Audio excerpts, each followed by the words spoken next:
Eu acabei de chegar na França, no 6º Fórum Mundial, onde nós tivemos ao lado de muitos brasileiros presentes, muitos paulistas, representantes de vários estados, e ali eu pude constatar que a questão dos recursos hídricos também passou a ser uma preocupação mundial. Praticamente todos os continentes representados de uma forma importante, com representantes, com governantes, com ministros, discutindo a questão dos recursos hídricos.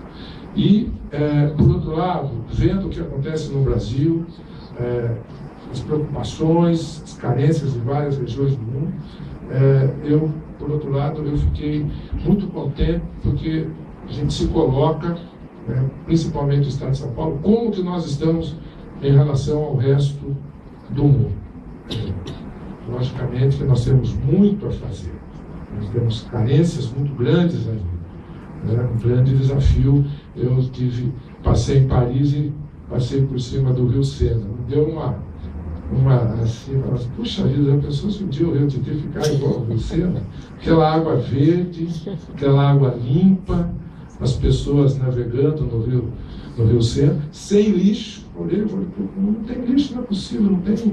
Aí eu vi um papelzinho jogar, falei, não, tem lixo no Rio Sena também, eu vi um papelzinho desse tamanho, acho que pelo vento, acho que foi ali. Água perfeitamente limpa. Então, esse é o grande desafio que nós temos. Por que lá é possível ter um rio limpo no centro de uma cidade e nós não? Lógico que as características são diferentes, a realidade econômica é diferente, a consciência cultural totalmente diferente, é um rio muito mais caudaloso do que o Rio Tietê, menos pessoas no entorno do rio, mas são referências. Então, o grande desafio que nós temos é avançar. Mas o Estado de São Paulo está no caminho certo. As várias discussões que nós pudemos assistir, as várias mesas redondas, conferências, os desafios que se colocam, e o que eu pude ver, para cada desafio que se coloca, há no Estado de São Paulo uma contrapartida, ações sendo feitas, planejadas e andando. A questão dos mananciais, o secretário Edson Ortega colocou muito bem, se enfrenta o desafio. Eu devia convidar as pessoas para ir conhecer o Cantinho do Céu. O Cantinho do Céu é um modelo que se pretende replicar em todo o entorno lá da Guarapiranga e do Pito. Ali é só indo, andando, vendo, conversando com as pessoas, vendo o que acontece ali. Ali é um modelo de que quando o poder público quer enfrentar as coisas com decisão, com determinação, é possível sim obter resultados positivos.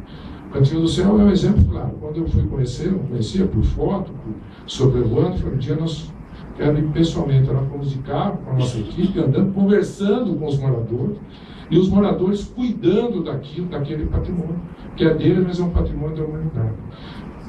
E o Edson Ortega falou dos peixes, e quando nós estávamos andando, tinha um senhor ali na represa pescando, uma filhinha.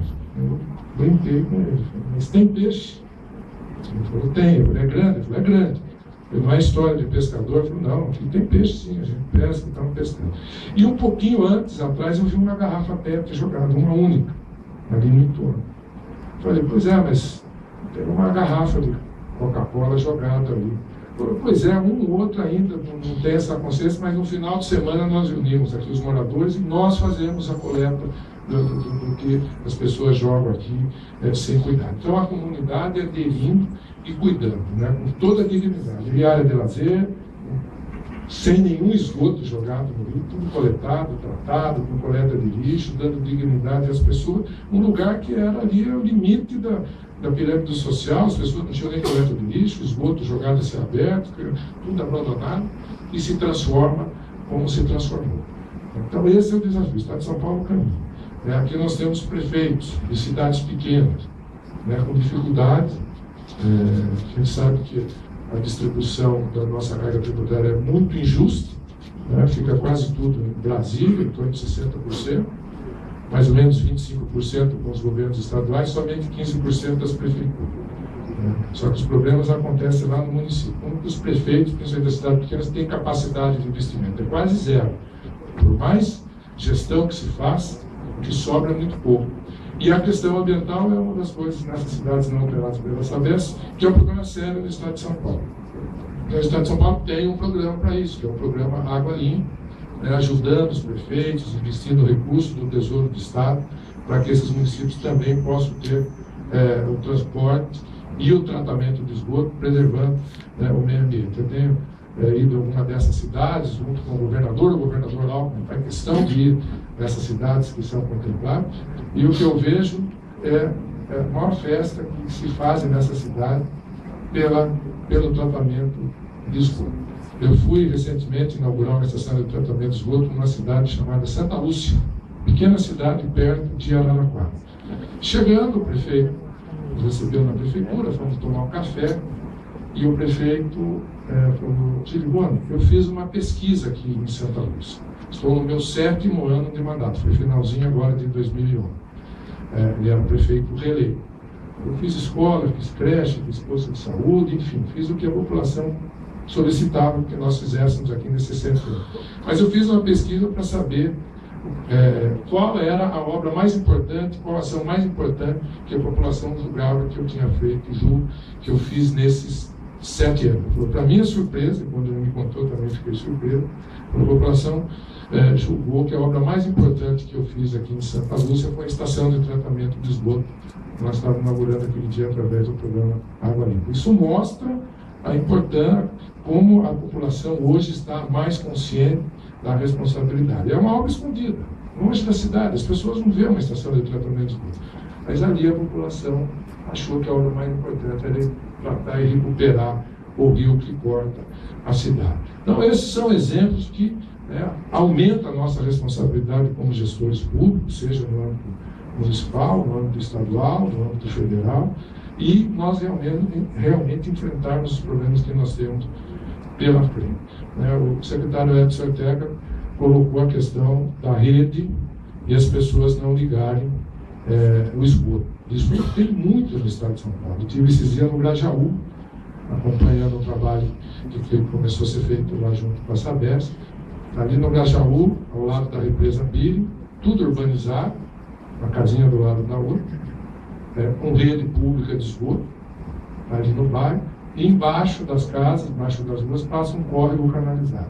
A maioria das famílias pegam todo o esgoto da casa e jogam nesse córrego, que vai desaguar na represa Bírio, que abastece a Juba da Cidade de São Paulo, com a rede pública passando na frente das suas residências. Por que eles não fazem? A grande maioria, baixa renda, para fazer isso aí vai gastar R$1.500, R$2.000, e outros talvez por falta de um trabalho mais ali pontual.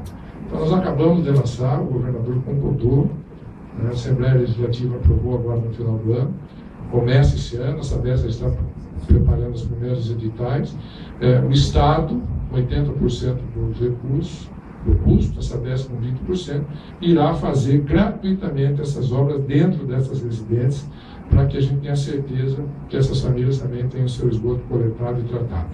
No primeiro levantamento que a Sabesp fez, nos municípios por elas operados aqui no estado de São Paulo, nós temos aproximadamente 200.000 residências nessas condições, com a rede pública na frente, mas sem interligar por falta de recursos famílias de baixa renda até 3 salários mínimos. Estamos falando em torno de 1 milhão de pessoas nessas condições.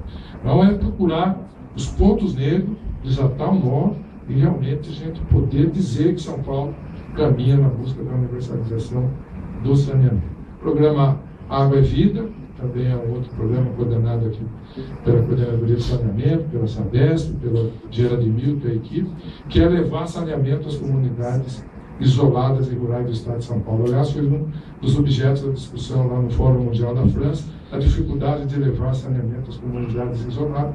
E aqui o estado de São Paulo acaba de lançar agora no final do ano o programa Água Vida para financiar gratuitamente essas localidades. A Sabesp, os municípios operados pela Sabesp, irá levar água a custo zero, água tratada, e o Tesouro do Estado, a fundo perdido, repassando recursos às prefeituras para que elas contratem o tratamento individual do esgoto dessas comunidades isoladas.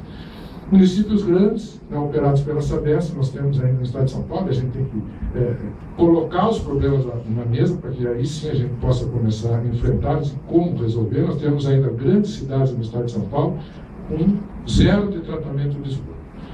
Os municípios pequenos que tratam, está andando, tem o programa Água Limpa, alguns outros municípios já atingiram a universalização do saneamento, mas temos ainda grandes municípios, 300, 400, 1.000 habitantes, com zero de tratamento de esgoto. Fala em universalização e como é que resolve esses problemas. Temos procurado esses prefeitos. Prefeito, tem que resolver isso. Como é que o Estado pode ajudar? A Sabesp pode ser parceiro. Não precisa fazer a concessão para a Sabesp, esses municípios, se porventura não queiram fazer a concessão. Porque se passar para a Sabesp vai dar conta. Tem todo um planejamento, capacidade de investimento, capacidade de financiamento. A Sabesp acabou de assinar um contrato de mais de 400 milhões de dólares com a JAI, o Banco de Fomento Japonês, para diminuir as perdas. Então, a Sabesp tem como buscar recursos. Então, esses grandes municípios, nós estamos colocando a Sabesp como possível parceiro. Aí, várias formas de fazer essa parceria. Mas qual é o objetivo? O objetivo é que esses municípios também tratem o seu esgoto. Não tem sentido grandes cidades do estado de São Paulo não tratar seu esgoto. Então, a imprensa, a opinião pública, o Ministério Público, o Judiciário está atuando nesses municípios. Então, a gente quer ajudar. Então, o estado de São Paulo caminha no sentido de nós atingirmos a universalização, provavelmente até o final dessa década, no que é Sabesp caminhando muito bem, planejando, com prazo, com meta, que não é Sabesp, Tesouro do Estado, Água Limpa, municípios grandes, buscando parceria. Então, essa eu acho que é a grande meta do nosso Estado, e eu falo isso assim como desafio. Comparando os dados do Brasil, o Estado de São Paulo está muito à frente dos demais estados do Brasil, mas isso não faz com que a gente se acomode. Nós não queremos comparar com o que não está bom, nós queremos comparar com o que é o ideal, que é a busca da universalização. E nesse contexto, os comitês de bacias hidrográficas têm um papel fundamental, como o Walter Tesch colocou, a discussão, a priorização de recursos, a participação da sociedade civil, das organizações das ONGs, das universidades, dos prefeitos. Os prefeitos têm uma grande participação na ajuda da gestão por bacias hidrográficas, e o comitê tem um papel importante com essa discussão democrática. O Estado de São Paulo, mais uma vez no Brasil, foi pioneiro na implantação da gestão por comitês de bacias hidrográfica. Eu tenho me relacionado com outros estados, estão em estágio, a maioria muito atrasado, com dificuldades ainda para implementar os seus comitês de bacias. Então, vocês têm uma grande responsabilidade no avanço, nas conquistas e nos indicadores que o Estado de São Paulo tem. Este guia do Sistema Paulista de Recursos Hídricos, que acaba de ser elaborado com a situação do Estado de São Paulo, reflete essa realidade. Logicamente, temos alguns conflitos, temos algumas dificuldades na questão de suprimento de recursos hídricos em algumas bacias hidrográficas, no caso aqui do Altietê, a bacia do Piracicaba, do Meio de Sorocaba e algumas outras. Mas estão sendo colocados de forma bastante clara. Procura-se, no Estado de São Paulo, se antecipar a esses conflitos, para evitar que chegue no limite. Um dia eu recebi um prefeito me falando: olha, eu estou com dificuldade já de autorizar novas indústrias na minha cidade se eu não tiver a garantia de recursos hídricos. Isso mostra a importância de uma bela gestão, os comitês estarem atentos a essa questão, propondo soluções, cobrando das prefeituras, do Estado, de quem tem a responsabilidade de evitar que esses problemas aconteçam.